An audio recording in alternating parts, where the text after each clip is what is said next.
Hey guys, we're back. Another year, the WTFL, year number 4. New divisions this year, new rivalries, new allies. We're going to take a look, recap the draft, give some of our thoughts on the upcoming season.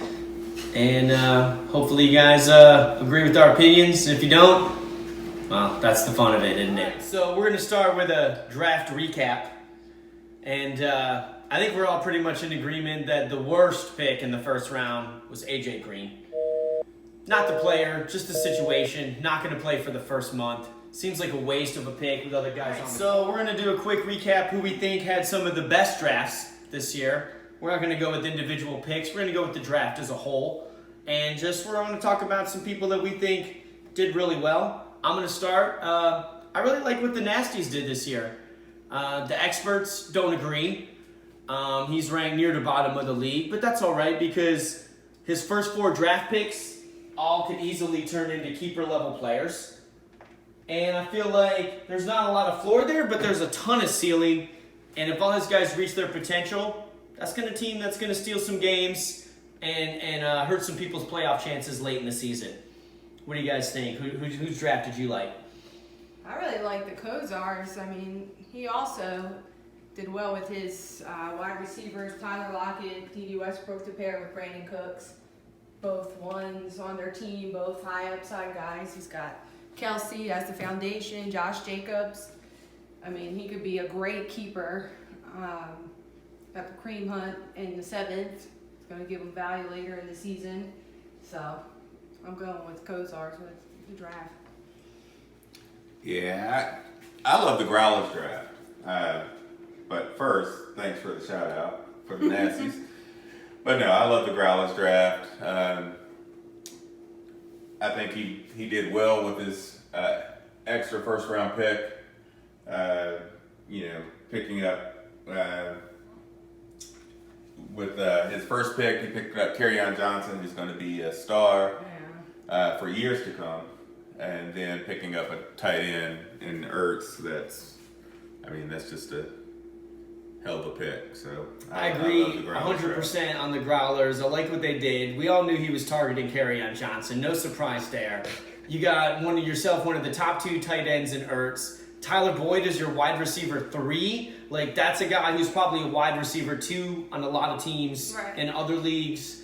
You already got 2 super studs there. You got tremendous ceiling in Goff. You got a nice floor in Rivers. Obviously with the news that came out, Darwin Thompson probably went a little early, but the fact you got Justin Jackson around later, I feel like that makes up for the miss on the Thompson pick. Justin Jackson's going to have value this year with Melvin Gordon now. Draft with on the Honey Badgers, getting Eckler in the 4th. Great stuff there. Now, I wasn't thinking, Melvin Gordon wasn't going to be coming back anytime soon. So, Sony Michel, that was a great move. You got some stability there with Jameis Winston. He should be great. Marvin Jones. I'm liking it. Some safety, but also some upside. Also, I want to say, considering the success he's had in the league so far, I'm a little disappointed with the draft of the Maulers this year. Melvin Gordon in the 1st, that's a risk, I understand. It's probably not going to work out for him in the long run, but I get why you took that. The selection of Jared Cook in the 3rd, when you still had Ingram, Henry, and Njoku on the board, I questioned that a little bit. You were missing a couple of mid-round picks, but you got a whole team full of mediocre wide receivers. Yeah. Nothing at running back behind Todd Gurley because you have Melvin Gordon who's not playing and Darrell Henderson who's probably a handcuff at best. I think it's going to be uphill sledding for the Maulers this year. They're going to have a tough hill to climb. And, you guys got any other thoughts on the draft? A late pick that you like, a sleeper, something that you said, hey, I wish I would have made that pick instead? Well, for me, I wish I had went like D.D. Westbrook or Allen Robinson with Robbie Anderson being hurt. And those guys went right after him, they so. could have got them. Mm-hmm. Sky Patrol, I don't understand the Deshaun Watson pick when he could have gotten Ingram, James White, or Philip Lindsay. Tempting to corner the market on QBs. I understand the strategy doesn't always work out, so we'll see if that that plays in his favor. Yeah, I feel I like the Adam Humphries pick.